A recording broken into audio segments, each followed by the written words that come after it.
ध्यान क्या है? यह गूढ़ प्रश्न होता है समाज में।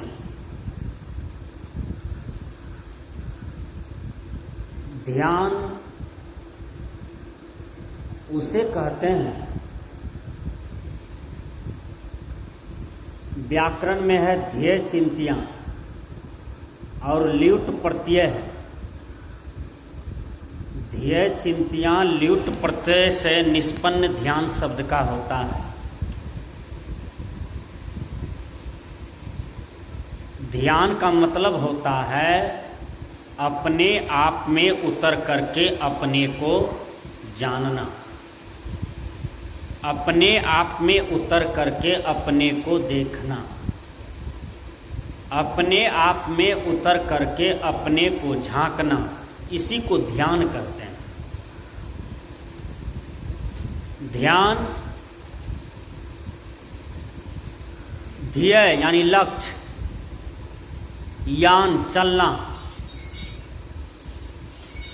जो लक्ष्य की ओर चलते हैं वह ध्यान है। साधकों का लक्ष्य क्या है? साधुओं का लक्ष्य क्या है? संतों का लक्ष्य क्या है? मानवों का लक्ष्य क्या है? ब्रह्मचारियों का लक्ष्य क्या है? गुरुजन का लक्ष्य क्या है? जीवन को मुक्त करना। जीवन मुक्ति के लिए ध्यान महाजरूरी होता है। बाहरी ध्यान और आंतरिक ध्यान। अंतर का ध्यान तभी ठीक होगा जब बाहर का ध्यान हमारा ठीक है, बाहर की यात्रा ठीक है, बाहर का व्यवहार ठीक है, तब अंतर का ध्यान भी ठीक होगा। ध्यान में बैठना चाहिए। जब अंतर में आप चलते हैं तो सबसे पहले आपको बैठने की कला होनी चाहिए। जो बैठते हैं, तन को गहते हैं, तो मन भी गहा चला जाता है। तन अस्थिर होगा तब मन अस्थिर होगा। तन अस्थिर नहीं होगा तो मन अस्थिर नहीं हो सकता है। तन काबू होगा तो मन काबू होगा। सद्गुरु कबीर ने कहा, पानी में नाव चले तो चले, नहीं नाव में पानी आने दो। संसार में मन गया तो गया, मन में न संसार आने दो। पानी में नाव चले तो उसको हम लोग यात्रा कहते हैं ना। अब कहीं नाव में पानी घर बना ले तब खतरा कहते हैं ना। तो पानी नाव में घर बना लिया है, वही खतरा को हम लोग आज तक जन्म जन्मांतर झेल रहे हैं, जिसके चलते जन्म मरण का चक्र लगा हुआ है। देखिए, बड़ी सटीक बात बताता हूं। भगवान बुद्ध को जब वैराग हुआ तो बुद्ध ने सही साधना किया। बुद्ध को ज्ञान प्राप्त कहां हुआ? ठोकर खाते खाते बुद्ध को ज्ञान प्राप्त हो गया।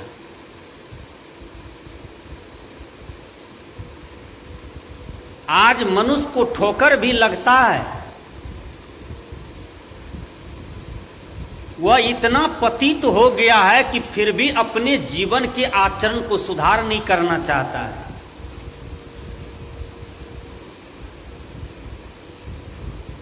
इसलिए दुख और मुसीबत को झेलते रहते हैं।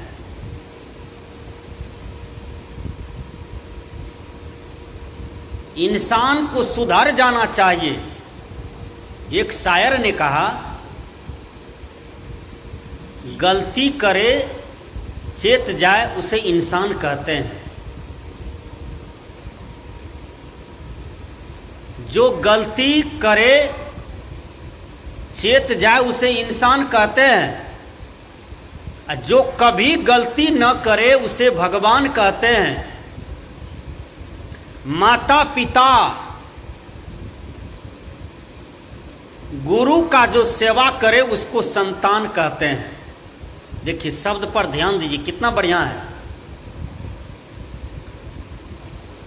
हम ठोकर खाते हैं, गलती करते हैं तो हमें ठोकर लगती है। तो ठोकर लगने पर इंसान को सुधर जाना चाहिए, लेकिन नहीं, हम पतित बन जाते हैं, जन्म जन्मांतर गिरे हुए हैं, इसलिए दुर्दशा को भोगते रहते हैं। उंगली माल को ठोकर लगा था ना, बोलिए, उंगली माल को क्या लगा था? ठोकर लगा था। किन से लगा था? भगवान बुद्ध से। रत्नाकर को ठोकर लगा तो रत्नाकर सुधर गया। उंगली माल को ठोकर लगा तो उंगली माल सुधर गया। सजन कसाई को ठोकर लगा तो सजन कसाई सुधर गए। अरे बाबा, बुद्ध को भी ठोकर लगे तो बुद्ध भी सुधर गए। बुद्ध को ठोकर क्या लगा? बुद्ध जब राजपाट देखने के लिए निकले तो बुद्ध को 3 चीज से ठोकर लगा। एक रोगी से, एक बूढ़ा से, एक लाहास से। सारथी से 3 प्रश्न किया कि आदमी बूढ़ा हो जाता है, आदमी रोगी हो जाता है, आदमी मर जाता है, ये सब क्या है, हमको समझाइए। कहा ये सब मैं भी नहीं जानता हूं। कहा ठीक है, इसको जानने के लिए भी तो कहीं न कहीं डॉक्टर होगा, यह चीज को बताने के लिए भी तो कहीं डॉक्टर होगा। भगवान बुद्ध 12 बजे रात में सुंदर पत्नी को, सुंदर बेटा को, राज संपत्ति को त्याग करके और चल देते हैं। वही बुद्ध आज समुच्चा विश्व में अमर हो गए, समुच्चा विश्व में नाम कर गए। वही बुद्ध का इतना सुंदर साधना हुआ कि भगवान बुद्ध आज घर घर में खिले हुए हैं। आज उनका नाम अमर हो गया। तो साधु बने तो सच्चा साधु बने, कच्चा नहीं। विचार कीजिएगा, कबीर साहब एक जगह कहे हैं बीजक में कि साधु होना चाहिए पक्का हो के खेल, कच्चा सरसों पेड़ी के खली भया न तेल। साधु बनो तो सच्चे साधु बनो, सही साधु बनो, बढ़िया साधु बनो। कभी जीवन में कलंक न लगे। कलंक लगेगा तो सब कोई हंसेगा, कलंक लगेगा तो कोई बैठने के लिए भी नहीं देगा, कलंक लगेगा तो संसार हंसेगा, कलंक लगेगा तो कोई पूजा अर्चन भी नहीं करेंगे, साहेब बंदगी भी नहीं करेंगे। इसलिए सबसे बड़ा जीवन में घोर पाप है तो वह है कलंक। विचार कीजिएगा, मां सीता को कलंक लगाया गया था। मां सीता गड़बड़ महिला नहीं थी, खराब महिला नहीं थी, लेकिन उसको कलंक लगाया गया। एक होता है कि हम आचरण से गिर गए, तो स्वतः हमारी आत्मा जानती है कि हम गिर गए हैं, हमको कलंक लग गया। यह परम सत्य है। भले दुनिया के लोग जाने न जाने, समाज जाने न जाने, लेकिन आपकी आत्मा जानती है कि हम गिरे हुए इंसान हैं और हम गिर गए हैं। क्या आप प्रभु से छिपा सकते हैं? आपके अंदर में जो बैठे हुए परमात्मा है उनसे आप छिपा सकते हैं? नहीं छिपा सकते हैं। वो जानता है कि अरे धोखेबाज, तुम कितना लबड़ा बनोगे, तुम तो गिरे हुए हो। अंदर की प्रभु जानते हैं, अंदर की भगवान जान रहे हैं। अब विचार कीजिए, मां सीता को कलंक लगाया गया, आपको यदि कलंक लगाया जाएगा तो आप लोग क्या कीजिएगा? पूर्णिया कोर्ट कचहरी दौड़िएगा? थाना जाइएगा? नहीं, ये सब कुछ नहीं करना है। मैं बता देता हूं युक्ति, कबीर साहब की युक्ति है। क्या कोई दिन को रात कह दे तो रात हो जाएगा? जवाब दीजिएगा सही से, रात हो जाएगा? नहीं होगा। क्या कोई रात को कह देगा कि अभी दिन है तो हो जाएगा? तो आप क्यों लड़ते हैं? क्यों लाठी लेते हैं हाथ में? क्यों थाना दौड़ते हैं? क्यों कोर्ट कचहरी दौड़ते हैं? क्यों केस करने के लिए जाते हैं? खुद परेशान है, दूसरे को परेशान कर रहे हैं। सहने की क्षमता होनी चाहिए, सहने की क्षमता होनी चाहिए। सहिए, किसी को बुरा कहने से यदि कोई बुरा हो जाता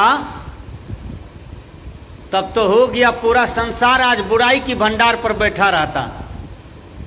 अब किसी को सच कहने से भी कोई सच नहीं हो सकता है। यदि आप सच हैं, आपकी आत्मा जानती है कि मैं सच हूं, तो आपको कोई बुरा भी नहीं बना सकता है। यदि बुरा बनाते हैं तो क्षण भर के लिए कोई बना सकते हैं, लेकिन वह बुरा नहीं टिकेगा, वह बुराई मिट जाएगा और आपकी डिग्री होगी, आप फर्स्ट डिवीजन से पास करेंगे। मां सीता को कौन नहीं जानती? संसार जानता है। मां सीता को जब कलंक लगाया गया तो भगवान राम उनका त्याग कर देते हैं। लक्ष्मण को बुलाए, कहा इसको जंगल पहुंचा दो। क्यों?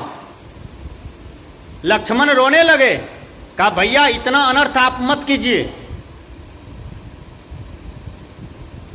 कहा नहीं नहीं, इसको कलंक लग गया है, लंका में रही है, प्रजा लोग नाखुश है। राम भगवान भी वहां पर गलती किए हैं।